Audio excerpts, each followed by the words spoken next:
We hear a lot that all distractions are dangerous and we shouldn't pick on cell phones, for example, and I can understand why people would say that, but there's actually some pretty significant differences. And there's two things that result in crashes. One is the danger of the risk itself, the activity we're involved in. And cell phone use while driving has about a 4 times odds ratio of crashing. In other words, you're 4 times more likely to crash if you're using a cell phone than if you're not using one. There's no difference between handheld and hands-free. That's a pretty significant distraction. There are other distractions that are worse. Reaching for a moving object is about 9 times more likely to crash. But the difference is, the other half of the equation is how often are people doing it. You know, we know people put on makeup while driving. Thank goodness not that many people do it at any given time.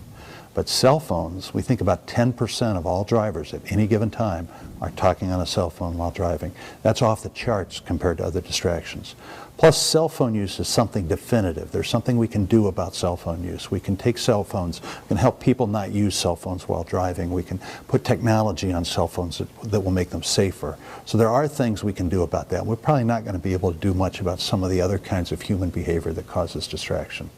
Key thing is our exposure to the risks, the prevalence of the use, and the degree of distraction. Cell phones are off the charts when it comes to that.